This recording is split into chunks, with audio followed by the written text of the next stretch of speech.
bambino che nasce è una specie di sorpresa per l'umanità. E secondo me è questo lo spirito col quale si debbono accogliere i bambini. I think the first few years is very much like building the frame of a house. So you're constructing the framework upon which everything else will develop. Babies learn more in the first 3 years of life than they will ever learn again. They learn more rapidly from 0 to 3 than they will learn from 10 to 13 or 20 to 23 or 30 to 33. O começo da vida, tema desta série do Café Filosófico. No programa de hoje, a importância dos primeiros 1000 dias de vida com o médico pediatra José Martins Filho.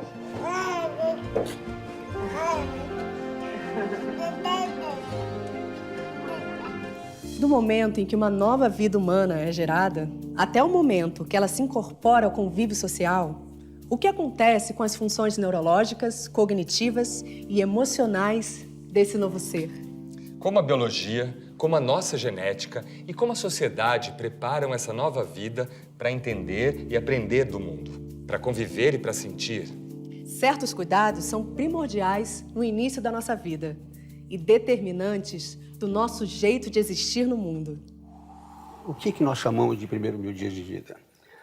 Os primeiros 1000 dias de vida são a gestação, né, com as suas 40 semanas e os seus 270, 280 dias, mas os 2 primeiros anos, com 365 vezes 2, temos aí 730 dias. Somando a gestação com os 2 anos de vida, nós temos 1000 dias.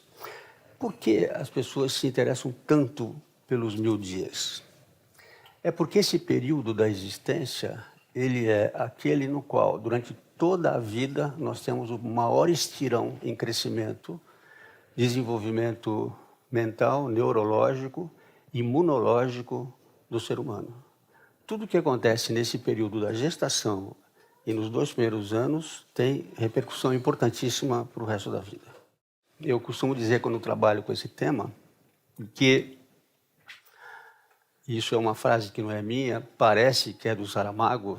Ele dizia que o homem que eu sou é por causa da criança que eu fui. A gestação é um período que hoje se estuda muito, não só pela questão da própria mãe que está gestando, mas também pelo bebê intraútero e também pelo que acontece depois quando coisas ocorrem dentro da gestação. Essa parte dos primeiros 1000 dias é uma coisa muito importante. Então, ansiedade, depressão, violência contra a mulher, problemas sérios que ocorrem na gestação, têm repercussões que depois, posteriormente, acabam aparecendo no desenvolvimento de uma criança, no desenvolvimento de um adulto, dificuldades escolares, problemas de agressividade, problemas de déficit de atenção, e que estão associados a isso. Esse período dos 1000 dias também tem 3 eventos fundamentais, né? Tem a gestação, com todas as suas condições, coisas que a gente não sabia até bem pouco tempo atrás, né? O bebê intraútero recebe a informação do que a mãe come, recebe os primeiros sabores via os flavors, que são as substâncias que a mãe come, e ele começa a ter preferências já alimentares que depois vão se repercutir no primeiro ano de vida e no segundo ano de vida. Ele já começa a desenvolver precocemente o sistema nervoso central. Com 18 dias de gestação, os neurônios, as células nervosas já começam a se desenvolver. E na 30ª semana de gestação, o cérebro intraútero já está funcionando. E o bebê, ele vai desenvolvendo esse cérebro de uma forma progressiva. On a longtemps pensé, en Occident là du coup, on a longtemps pensé que le système nerveux n'enregistrait que lorsqu'il était complètement terminé, mature. Eh bien, en cours de transformation, il enregistre déjà. Évidemment, il n'enregistre pas les mêmes choses que ce qu'il enregistrera quand il sera mûr. Mais même en formation, le système nerveux enregistre les vibrations de l'environnement. Autrement dit, même les voies associatives fonctionnent avant même que le fœtus soit né. Komm her, Alfred, kleine Maus, was ist los? Ah, wo bist du? Wo bist du, Alfred? Nicht lachen. C'est-à-dire que même à travers l'utérus de la mère, le fœtus peut percevoir les vibrations des sons, à commencer par la voix de sa mère. As primeiras sensações neurológicas do bebê intraútero, que depois vão continuar a posteriori, são o tato, né, a audição e um pouquinho depois, quando ele nasce, já a visão. E é por isso que se desenvolveu com o tempo esse hábito de se conversar com o bebê intraútero, a mãe, colocar música para ouvir o que está acontecendo e tal. Muito bem. Só que uma coisa que a gente não sabia é que 65% da energia que uma criança recebe nesse período dos primeiros 1000 dias são usados para desenvolver o cérebro. 65%. Ou seja, apenas 35% é para o resto do organismo. Por quê? Porque quando o bebê nasce, ele tem um cérebro que é 1/4 do peso do corpo humano. E a velocidade de desenvolvimento dos neurônios é uma coisa inacreditável. Quando um bebê nasce, ele já faz de cara, assim que ele sai, 2.500 sinapses, né? Sabe o que é sinapse? É quando os neurônios estão se juntando para entrar em contato com outros neurônios e se desenvolver. Mas nessa época da vida, mais do que em qualquer outra época da vida, essas sinapses chegam à ordem de cada neurônio contactar com 100.000 outros neurônios. Com uma capacidade inacreditável de desenvolvimento desse cérebro, que a criança nasce com cerca de 100 bilhões de neurônios, mas, pasmem, nós chegamos à idade adulta só com 20 bilhões. Nós perdemos 80 bilhões de neurônios nesse período. Bom, como que isso acontece? O que está havendo? Por que perdemos esses neurônios? Acontece por uma coisa chamada plasticidade cerebral. A imensa maioria dos neurônios que não são estimulados morrem. Se você não usa esses neurônios, eles vão morrendo. E a criança perde 80% dos neurônios com os quais ela nasceu. Por isso, que aí chega esse ponto que a gente trabalha muito, o que significa estimular um bebê. O que significa conversar com uma criança. O que significa amamentá-lo. O que significa ter uma relação importante e favorecer a estimulação. Por quê? Porque a poda só ocorre em neurônios que não estão sendo usados. Os neurônios que são estimulados e são contactados e recebem informação, eles se mantêm. Então, se você deixa uma criança num lugar escuro, ela pode até ficar cega. Se ela fica num lugar que não ouve nada, ela não desenvolve bem essa audição. Um trabalho muito interessante feito num país de leste por um neurologista e um pediatra americano, Charles Nelson. Ele mostrou que em alguns lugares em que as crianças eram colocadas em creches precocemente e ficavam o dia inteiro deitadinhas numa caminha, e alguém trocava a fralda, dava uma comidinha e tal, mas não pegava no colo, não estimulava, não cantava, não falava, quando chorava não era atendida, essas crianças começavam a regredir. Graças a esse tipo de conhecimento da perda neuronal, da chamada poda de neurônios, que ocorre no cérebro precocemente, que a gente vai entender por que uma criança precisa de estímulo. As pessoas falam, bom, e os fatores genéticos? As crianças não nascem com potencial de inteligência? Sim. Mas hoje a gente descobriu uma coisa nova, interessantíssima, que é a chamada epigenética, né? Quer dizer, a gente pensava que a genética era uma coisa fechada, né? Que a gente nascia com aquele potencial de genes e que a gente ia se desenvolver daquilo que a gente recebeu dos nossos pais e que íamos ser inteligentes ou não, dependendo do que nós herdamos. Pois bem, hoje a gente sabe que a epigenética, ou seja, alguma coisa que está acima da genética, ela pode não só mudar genes, pode anular alguns ou pode estimular outros, dependendo de em que meio que você está crescendo, como é que você está se desenvolvendo, né?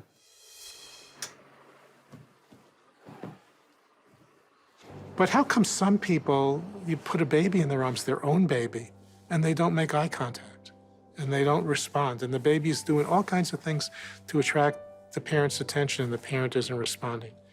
And so people who don't know anything about this would say, look at that heartless, cruel, cold parent. Not even how could you resist? I can't even resist this baby smiling and this person is not. Well, the answer is because it's very likely that when that person was a baby, whoever was caring for that baby did not respond in that way. And literally, this is the field of epigenetics. So the genes that affect that behavior are affected by experience, and there are chemical groups attached to some of these genes that actually affect gene expression that could affect your behavior. Não é à toa, por exemplo, que um bebê tende a ter a linguagem materna que ouve a mãe falar durante a gravidez, e depois o pai e a mãe depois do nascimento. E esse sotaque daquela linguagem específica, né, do português do Brasil, do português de Portugal, do inglês americano, do inglês britânico, vai depender desse aprendizado e desses neurônios que são estimulados. A mesma coisa, a nutrição da mãe tem a ver com a nutrição do bebê. Ele vai se alimentar muito melhor se, durante a gravidez, alguns alimentos que são especiais, como vegetais, etc., são usados pela mãe na gestação, porque esse cérebro dele registra esses sabores e ele vai ter essas preferências. A mesma coisa terrível, né? Quando uma mãe ingere álcool na gestação ou um bebê ocorre de alguém criminosamente dar álcool, ele é atraído para o cérebro e as lesões são muito importantes. A mesma coisa acontece com o cigarro. A gente não entendia bem porque mães que fumavam tinham bebês pequenos. Às vezes a termo, 40 semanas, mas pesando 2,3 kg, 2,4 kg. É porque o cigarro faz vasoconstrição, ele diminui o tamanho do cordão umbilical e essas crianças são mal nutridas intraúteros, mal oxigenadas e não se desenvolvem adequadamente. O que interessa nos primeiros 1000 dias, fundamentalmente, para a gente entender essa fase da vida humana? A gestação, ela é fundamental porque ela marca muito intensamente todo o resto da vida. O parto, porque é uma grande discussão, e eu vou entrar aqui numa coisa que eu sei que às vezes é polêmica, mas a gente sabe que o parto normal é o parto ideal para um bebê que nasce via vaginal, onde ele se imuniza, onde ele vai entrar em contato com uma série de bactérias e de estímulos e de antígenos para diminuir o seu potencial de alergia. Essas crianças são menos alérgicas, têm menos asma, nascem melhor. O bebê, se pudesse escolher, ele seria escolher o parto normal versus a cesárea, que é um procedimento médico, evidentemente, né, que decidido pela equipe de saúde quando é necessário para salvar a vida da mãe ou salvar a vida da criança. Mas não podemos, de jeito nenhum, deixar de falar a nossa preocupação com a incidência de cesárea no Brasil nesse período de vida, né? Nós somos um dos campeões mundiais da cesárea, né? Países, inclusive onde eu trabalhei, na França, na Espanha, fora, a incidência de cesárea é 12%, 14%, 15% já começa a ser vigiada. Aqui nós temos, em alguns lugares, 50%, 60%, 70% de cesárea, dependendo de que área econômica a gente está vendo. E o nascimento é uma coisa fundamental no desenvolvimento do primeiro ano de vida. Por quê? Tem uma coisa que a gente chama o minuto de ouro, que é o primeiro minuto depois do nascimento, que é quando o bebê sai da mãe, seja pela parto normal ou pela cesárea, e ele chora, abrindo a boca muito, expandindo o pulmão, muda totalmente a circulação, vai oxigenar o cérebro, vai mamar imediatamente na mãe, se possível, combatendo duas coisas sérias, que é a hipoglicemia, a falta de açúcar sanguíneo, e a hipooxigenação cerebral. E esse minuto é que a gente dá aquele famoso índice de Apgar, vocês sabem que é uma notinha que o pediatra dá para o bebê que nasce e tal, para saber mais ou menos como foi isso, é fundamental para o resto da vida. Porque se esse minuto tiver um problema sério e você tiver uma falta de oxigênio adequado, ou um problema mais sério metabólico, nutricional, hipoglicemia, você pode ter uma lesão para o resto da vida. E aí vem aquilo que acontece logo de cara, que é o aleitamento materno e a lactação humana, que dá substâncias especiais para ajudar a desenvolver o cérebro, para melhorar esses neurônios que estão se desenvolvendo nessa velocidade inacreditável. Só para vocês terem uma ideia, logo depois do parto, cada neurônio realiza 2.500 sinapses, ele se divide em 2.500 rapidamente. Essas conexões vão rapidamente a uma velocidade de 700 por segundo. Multiplique isso por 60 para dar um minuto, multiplique por 60 para ver uma hora, multiplique isso por um mês para ver por que o pediatra fica medindo o cérebro dessas crianças nas consultas de rotina nos primeiros meses, porque o cérebro vai assim, né? Nenhuma outra fase da vida a gente consegue chegar no nível de trilhões de sinapses que pode acontecer na cabeça de um bebê. E outra coisa muito importante, o cérebro dessa criança depende de experiências e interações para conseguir se desenvolver. Toda interação entre pais e a criança durante esse período tem repercussão futura.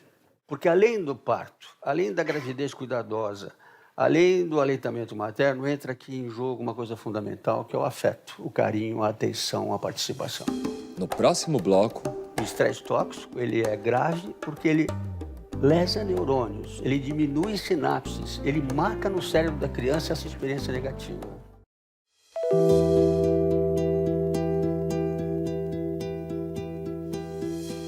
Cuidados físicos, amamentação, Afeto. São muitos os alimentos necessários para um bebê em desenvolvimento.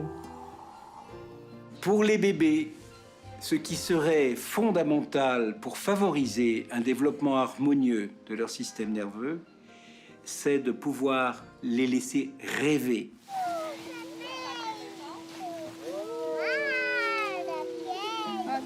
Rêver, non pas seulement quand ils dorment, mais de leur donner la possibilité de, à travers la lumière, à travers les sons, de leur donner du temps.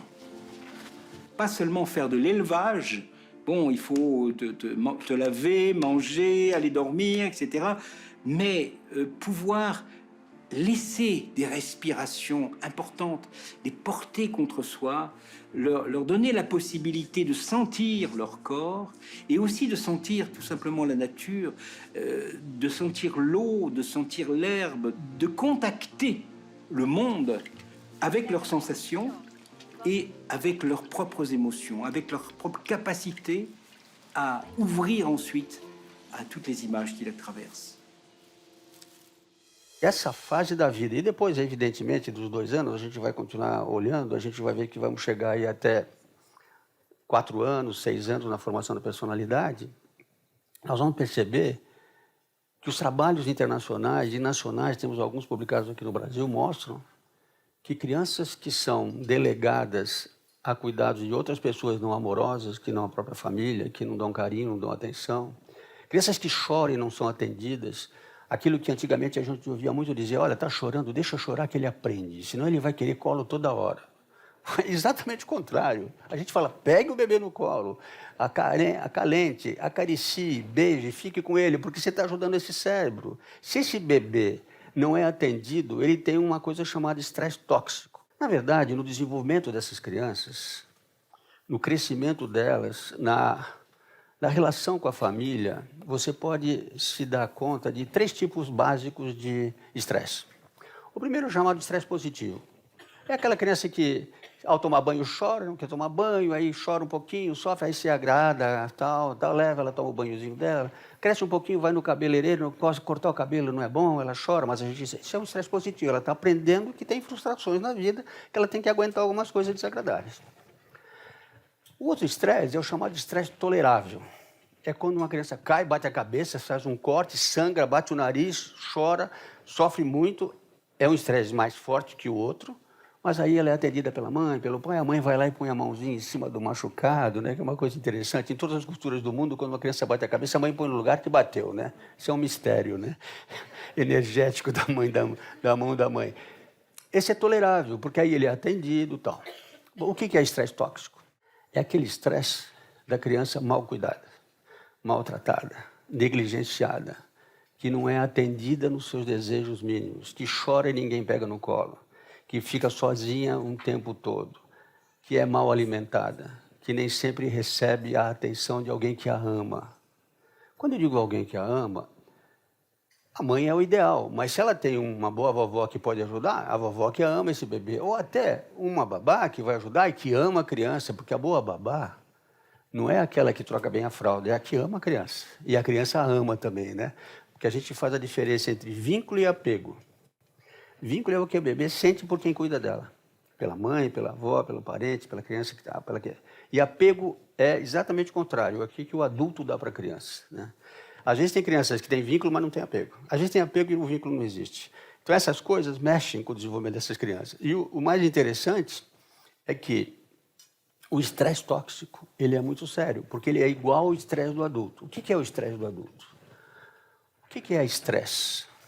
Estresse é uma resposta corporal quando você sofre algum dano, quando você se assusta, quando você tem medo, e o teu organismo se modifica e ele libera hormônios, principalmente a adrenalina de uma glândula chamada suprarrenal, que dá taquicardia, que dá sangue na musculatura, que dilata a pupila para você correr, fugir ou brigar, vou enfrentar o inimigo.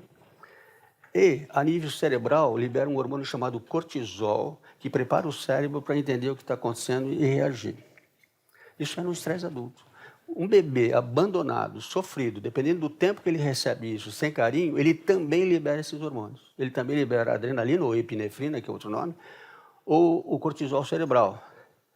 E aí vem o grande problema, porque nessa fase de grande divisão celular, nessa fase de plasticidade cerebral e neuronal, esses hormônios são lesivos, eles lesam neurônios. O estresse tóxico, ele é grave porque ele lesa neurônios, ele diminui sinapses, ele marca no cérebro da criança essa experiência negativa. E essas crianças lesadas com estresse tóxico permanente e contínuo, muitas vezes desenvolvem atitudes e comportamentos realmente negativos, né? E isso é uma coisa muito difícil de reverter. Em alguns países já está se conseguindo criar grupos de trabalho com pediatras, psicólogos, assistentes sociais, fonoaudiólogos, trabalhando com essas crianças. Às vezes as crianças apresentam mau rendimento escolar. Ah, a culpa é da escola, é o professor, é o método, mas ninguém vai ver se teve estresse tóxico, ninguém vai ver como essa criança foi cuidada, quanto ela tinha de amor, o que aconteceu, como é que esse afeto foi colocado nessa criança. Para você reverter essas lesões cerebrais, comprovadas, inclusive, anatomicamente, por exames, você tem que trabalhar muito. E isso não é tão fácil assim. É uma terapia de longo prazo de participação. No livro que está aqui nas minhas mãos, que é A Primeira Infância e as Raízes da Violência, do meu amigo professor da Universidade de Brasília, professor Márcio Lisboa, um grande amigo meu, ele fala que as raízes da violência, essa violência terrível urbana que nós estamos vivendo hoje, essa crueldade, às vezes, que não é só você querer roubar porque você não tem aquilo, mas a crueldade junta, tem a ver com isso que acontece na infância. So we think of children as being the most plastic brain in the universe, right? It is the most adaptable device, more than any machine, certainly more than adults. So that can be both good and bad. If your experience is full of, talk and relationship building and social understanding and play and imagination, your brain soars. You build expectancies related to those experiences. Se você não é amado na infância, se você tem estresse tóxico, se você tem problemas sérios nesse período, a sua tendência é ter dificuldade para amar, é ter dificuldade para se relacionar. Imagine, por exemplo, isso que eu estou falando, aumentado ou agravado por uma situação social grave, por fome, por maltratos, por abandono, sem família, na rua, crianças abandonadas, maltratadas. E essa é a gênese de uma violência terrível. Às vezes, quando a gente fala que para resolver o problema da violência a gente teria que prender as pessoas mais cedo, etc. e tal, a gente esquece que o buraco é outro. É você trabalhar a questão da família, saber o que está acontecendo nessa sociedade, como é que essas crianças estão sendo tratadas. E aí vem um problema muito sério também, muito grave, que eu chamo de transgeracionalidade da problemática emocional da criança. Porque a maior parte das crianças que são maltratadas são por pessoas que também, na sua infância, foram maltratados. Ou seja, você vai repetindo coisas terríveis. E, às vezes, para você interromper uma coisa dessa, você vai ter que ver várias gerações. E essas coisas vão passando de geração em geração, não é? E a gente cai numa sociedade que, além dos problemas sociais, culturais, econômicos, tem o problema da família, das relações sociais, das relações familiares, da mãe, do pai, dos avós, dos tios, etc. e tal. A família é o núcleo fundamental do desenvolvimento psicoemocional de um ser humano. Quem não tem família sofre muito, é difícil para chegar adiante e resolver o problema. A coisa do afeto, do carinho e de atenção é fundamental. Tem um trabalho aqui, feito na Inglaterra, uma coisa curiosíssima. Em alguns hospitais europeus, quando uma pessoa, um adulto ou uma criança tem um trauma cerebral, cai, bate a cabeça num acidente e vai para o hospital, na emergência, está lá machucado. Antes deles tomarem qualquer decisão sobre o crânio, se abrir, não abrir, ver se tem hemorragia, eles escolhem uma proteína chamada S100B. Essa proteína, quando aparece no sangue circulante, ela traduz indiretamente um trauma com sangramento cerebral, com lesão cerebral. Aí uma psiquiatra infantil resolveu medir isso daí nas crianças abandonadas, que não bateram a cabeça, mas tem a proteína. Então, o estresse tóxico só tem uma maneira de resolver. É a prevenção, a orientação, a educação familiar. E eu vejo, às vezes, casais jovens chegarem com seus filhos para a gente atender E eles não sabem como vai mudar a vida quando nasce um bebê. Eles não têm a mínima ideia do que vai acontecer. Pois é, veja só como ele chora, né? E o que você faz quando ele chora? Ah, tem hora que eu não aguento mais, eu dou pro marido, ele sacode, mas ele só olha para mim, só quer a mãe, mas eu não aguento mais. Pai, tem que participar também. Eu falei, mas se ele está olhando para você e quer você, ele quer você, tem alguma coisa importante. E bebês, notícia aos navegantes, aqueles que ainda não tiveram bebês, chora, viu? E olha, ele precisa chorar. Essa é a comunicação dele. É assim que ele atrai. É assim com que ele chama a atenção das pessoas, né? E ele é confortado, ele sente o calor da mãe, a pele, a frequência cardíaca da mãe, as coisas que ele sentiu durante 40 semanas intraútero, né? A voz da mãe, a voz do pai, as pessoas amigas. Isso faz parte da prevenção do estresse tóxico. E é muito importante nesses primeiros 1000 dias. E eu ouso dizer aqui uma classificação de pais. Mas posso? Ninguém se veja nisso. Você tem o pai competente e a mãe competente. Quem são eles? São aqueles que são carinhosos, são atenciosos, mas têm autoridade e sabem educar e botam limites. É o pai competente. Depois você tem aquele casal, ou aquele pai ou aquela mãe, que são autoritários, mas não são carinhosos. Aí você tem um que é só carinho, mas não tem autoridade. E tem o último, que é o pior de todos, que é o negligente, que não dá nada.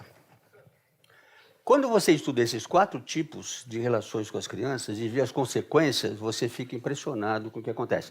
Um trabalho em inglês mostra que o simples fato de você ter um pai e uma mãe competente, no sentido de ser carinhoso, ser afetuoso, beijar, abraçar, agradar, mas saber botar ordem na casa, saber dizer não, dar limites, é fundamental para essas crianças irem melhor na escola, terem melhor desenvolvimento, terem menos problemas de relacionamento, terem mais afeto, terem muito mais cuidado com os animais domésticos, serem mais carinhosos. E chegaram a medir, quando você, pelo menos uma vez por dia, senta-se à mesa para comer junto, no almoço ou no jantar, isso faz diferença no desenvolvimento dessas crianças do ponto de vista psicomotor e social. Só esse fato de você juntar com eles e conversar. Agora, o pior de tudo são os pais negligentes. Aqueles pais que, primeiro, não sabiam se queria o filho, se assustam diante de uma gravidez inesperada, não entendem bem quem tem que ficar com a criança, acham que cada um se vire para crescer, eu também cresci assim, estou aqui e tal, né? Frequentemente a gente ouve falar. Essas crianças são aquelas que têm mais dificuldade de desenvolvimento. São aquelas que apresentam mais problemas. Sabendo disso, eu começo a me preocupar com grupos, pessoas, que acham que nessa idade precoce, nos primeiros meses de vida, você já tem que influenciar a cabeça das crianças. A gente está vendo coisas acontecendo por aí nesse sentido, né? De repente você vê essa história de você começar a pegar meninos e meninas e vestir hora de menino, hora de menina. E no consultório uma criança chama Pau X, né? Porque a criança tem que descobrir que mais tarde o que ela quer ser, se o sexo biológico dela. Nessa idade, que essas crianças não têm nem os seus hormônios fundamentais, estão nessa dúvida e grande, precisam de estímulo, a gente precisa usar esses neurônios adequadamente. É uma coisa muito complicada. Você não pode usar o cérebro de uma criança nessa idade e começar a convencê-la de que ela não sabe se é homem ou se é mulher. Deixa ela ser o que ela quiser, quando ela quiser, nada contra, mas a pessoa tem que ter maturidade. Vejam adolescentes que a gente está vendo por aí, que moraram em países em que isso começou já há algum tempo, eles ficam ansiosos, eles ficam em dúvida, eles ficam desesperados com a sua identidade. Isso é importantíssimo. É afeto, carinho, atenção, respeito pela criança e deixar as crianças livres para crescer. Hoje em dia, evidentemente, o número de casais que se separam é grande. Eu não tenho nada contra, porque não existe ex-pai e ex-mãe. Existe ex-marido e ex-esposa. Se você se separa e casou com outra vez, novamente tem criança, o que precisa é dar amor para essas crianças. Eles vão aceitar e vão ser felizes. Não tem nada, você não tem que se preocupar com o que os adultos estão decidindo na sua vida, desde que essas crianças se sentam amadas. Esse é o segredo. Esse é o segredo nesses primeiros 1000 dias. É isso que é fundamental, que as pessoas precisam descobrir. No próximo bloco, o que a sociedade moderna está fazendo com a nossa capacidade de cuidar das nossas crianças.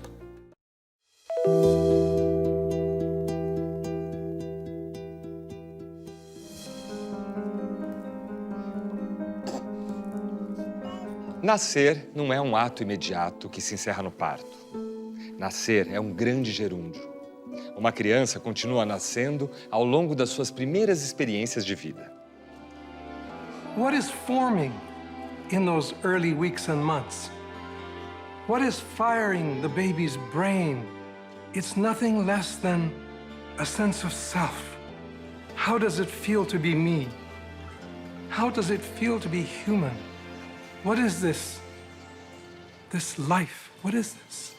That's what's forming our sense of self and our sense of the world. Uma das coisas que é fundamental é a gente trabalhar um pouquinho com uma coisa chamada esterogestação. Nós descobrimos, desde a falta de modéstia, os cientistas descobriram, eu aprendi com muitos deles, que aquilo que nós acreditávamos que a gestação terminava com o parto, não é verdade. Um bebê, quando ele acaba de nascer, ele não sabe bem que nasceu. A relação dele com a mãe é uma relação quase que inconsciente e instintiva.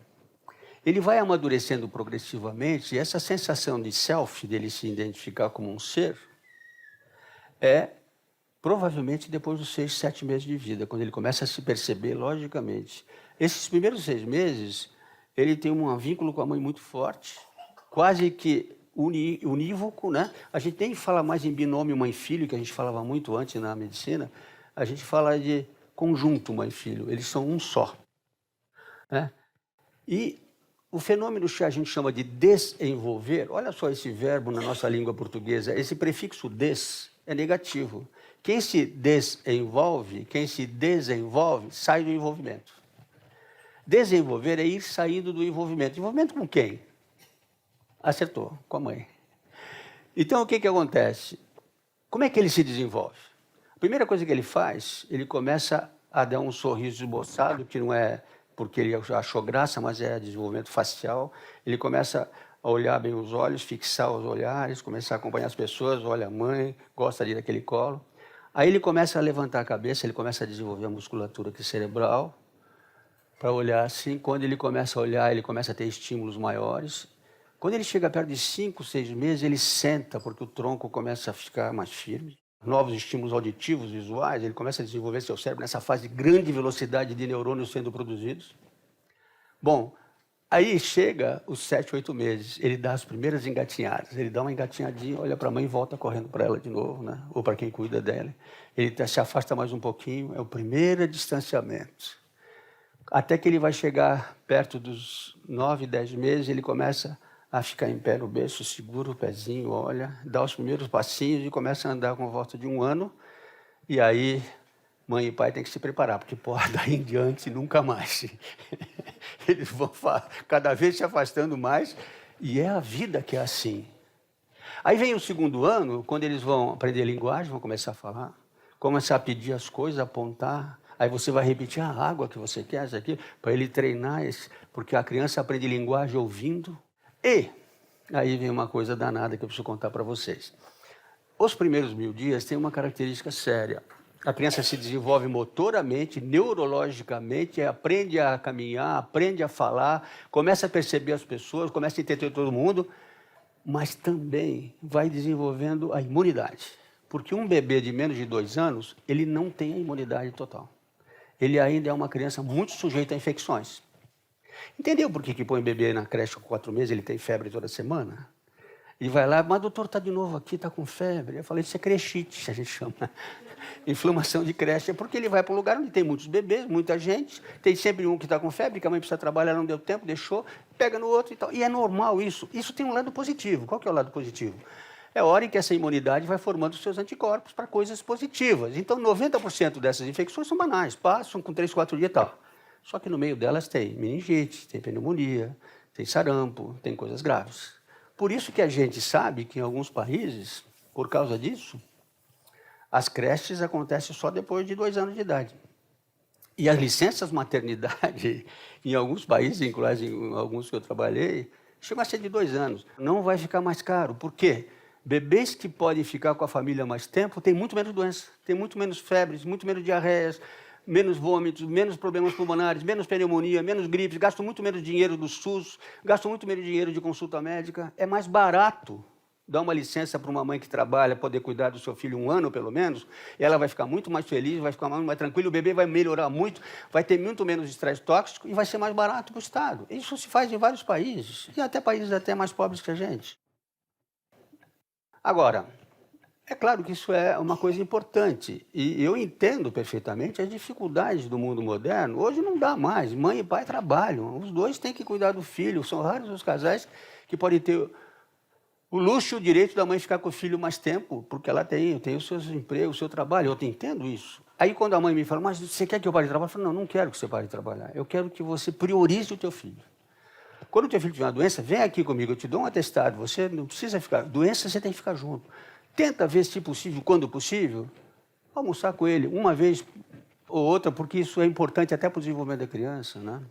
Tenta perceber que essa relação sua, do seu marido, do pai e da mãe e das pessoas que cuidam com o bebê são fundamentais para o resto da existência, né? Uma pessoa chamada Juliana Blume, ela fez um trabalho com a Jennifer Glass, da Universidade do Texas. E elas analisaram um grande banco de dados de 22 países desenvolvidos para averiguar o nível de felicidade de pais e mães comparados a adultos sem filhos. 18 desses países responderam que eles eram mais felizes quando não tinham filhos. Porque em alguns países as relações familiares eram muito baixas. Um dos que é assim, onde eu tenho uma filha que mora lá há 20 anos, nos Estados Unidos, e que avô e avó não estão lá para ajudar filho a criar, não. Creche pública não existe. Você só vai ter escola pública depois de 5 anos. Se você quiser pôr o teu filho numa creche, você vai pagar uma grana para ter. Mas a licença maternidade em alguns estados americanos é de 15 dias. Porque eles não valorizam essa coisa. E aí, desses 22 países, 18 estavam em dúvida. 14, eles achavam que eram mais infelizes que pessoas sem filhos. E qual era o argumento das pessoas que diziam que eram mais felizes sem filhos? Eles diziam que filho é um fardo, carregar filho é muito complicado no mundo moderno. Eu trabalho, eu quero ter minha vida profissional, eu quero viver e vou ficar carregando filho. Falam isso. Isso é uma coisa que a sociedade moderna tem que aceitar, porque está acontecendo. Cada vez mais é mais difícil você abrir mão a sua realização profissional numa fase, às vezes, que você está crescendo, você é uma pessoa jovem, está numa carreira importante, e tem filho, você falta no trabalho, você, às vezes, tem que não ir trabalhar, você tem que cuidar da criança, você tem que... Agora, interessante, para vocês sossegarem, desses 22, desses 18, o Brasil não está incluído. E um país que está incluído, mas que diz que é mais feliz, é Portugal. Portugal diz que ter filho é a coisa melhor do mundo e que você é feliz com muito filho, né? E o país com maior infelicidade era os Estados Unidos. 12% das pessoas dizem que ter filho não dá para ter porque é muita infelicidade, você não tem tempo para cuidar de filho. Coisa que me preocupa muito. O que a sociedade moderna está fazendo com a nossa capacidade de cuidar das nossas crianças? Claro que a natalidade caiu muito, até pela questão econômica. Portugal está preocupado porque eles acham que até o ano 2050, daqui a 30 anos, vai ter mais imigrantes que portugueses. Porque a natalidade em Portugal caiu barbaridade. A natalidade de Portugal, que há 15, 20 anos atrás era de 2,5 filhos por casal, hoje tem menos de 1. As famílias portuguesas estão tendo muito pouco filhos e o crescimento populacional de Portugal está decrescente, está negativo. Está morrendo mais gente do que nascendo. É uma consequência disso aqui. É uma consequência do que nós estamos vivendo na sociedade moderna. É uma consequência da questão dos primeiros 1000 dias, de como é que você cuidar de filhos e crianças nesse período implica numa decisão filosófica, inclusive uma decisão social. No próximo bloco... Nós estamos fazendo na nossa sociedade com as crianças a mesma coisa que estamos querendo fazer com os velhinhos, né? A gente bota os velhinhos no asilo e as crianças na creche.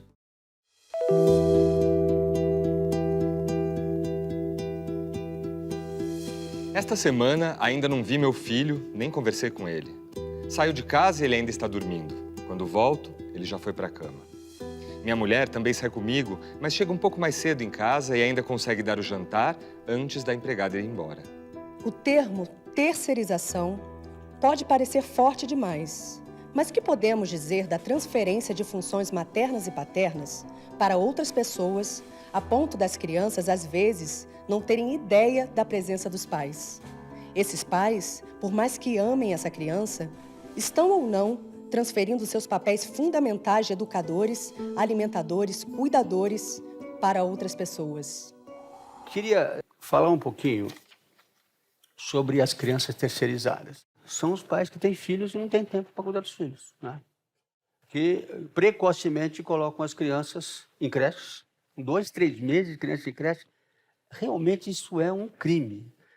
Crianças que com 2 meses vão para a creche o dia inteiro, elas sofrem de uma coisa chamada síndrome de ausência materna. A terceirização é uma coisa que está acontecendo muito por causa da questão do trabalho, das dificuldades econômicas dos casais, que saem às 7 da manhã e voltam às 8 da noite, e são obrigados a deixar os filhos com terceiros. Quando existe uma vovozinha que não está trabalhando e que ajuda, maravilha, porque ela vai dar afeto, carinho e atenção, então a síndrome é muito menor. Quando não, uma babá que eles escolheram. Quando põe na creche, precisa ver que tipo de creche. Existem creches que são afetivas, que precisam ser bem estudadas e trabalhadas, e as crianças precisam receber carinho e atenção, e os pais têm que poder entrar lá a hora que eles querem, etc. Mas as crianças terceirizadas precocemente também são vítimas de estresse tóxico.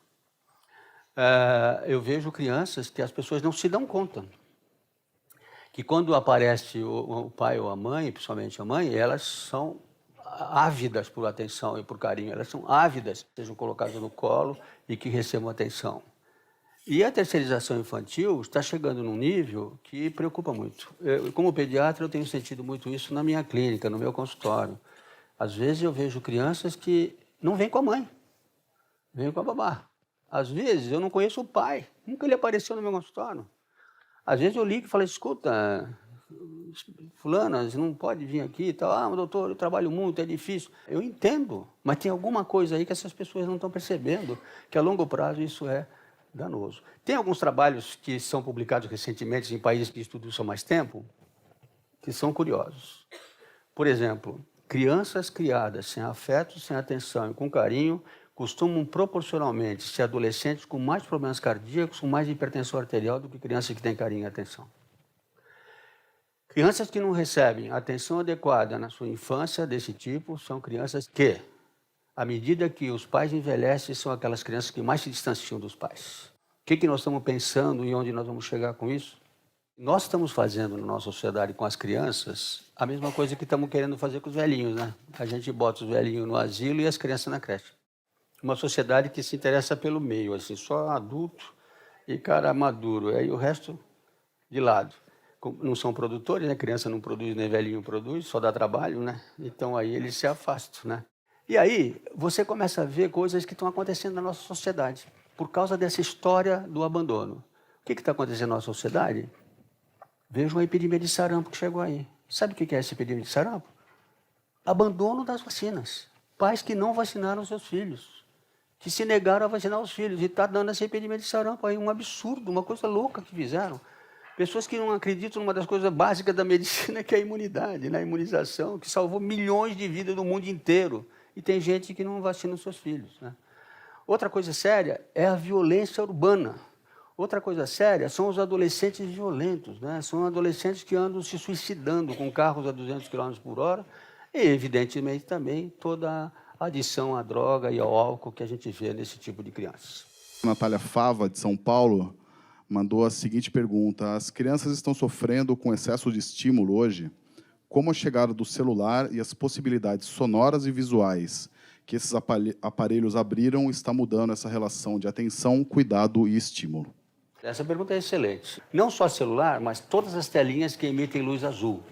Aí estão todos esses aparelhos de mídia que a gente usa, não só os celulares, mas os maiores, as telas de televisão, tudo. Então, qual é a coisa que nos falam sobre isso? A Academia Americana de Pediatria e a Sociedade Brasileira de Pediatria e a Academia Brasileira de Pediatria, da qual eu fui presidente, fala que, olha só, abaixo de 2 anos, o tempo de uso de telinha de celular por uma criança é 0 horas. Ou seja, não se deve dar telinha para nenhuma criança de menos de 2 anos. A gente sabe que não é o que acontece. Por que eles dizem isso? Porque a emissão daquela luz azul, ela interfere muito sobre o desenvolvimento cerebral e principalmente inibe a produção de melatonina, que é um hormônio indutor do sono. Essas crianças dormem mal, são mais irritadas e têm mais alterações tipo estresse tóxico com lesões celulares provocadas pelos mesmos hormônios quando elas são judiadas e machucadas. Há trabalhos mostrando que crianças, quanto mais tempo elas ficam precocemente nas células, mais elas têm estresse tóxico. Seguindo ainda, crianças de 2 a 6 anos, o tempo médio para usar celular e para usar telinha é de 1 hora por dia. E após os 6 anos é que começa a liberar gradativamente, mas nunca permitir ou tentar não permitir que os jovens até a adolescência usem mais de 2 horas de celular por dia. Tanto é que agora tem uns aparelhinhos que medem o tempo que você usa o celular, né? Agora, o que acontece grave na reação do celular também é ver pessoas amamentando e usando o celular, né? Pessoas alimentando a criança usando o celular.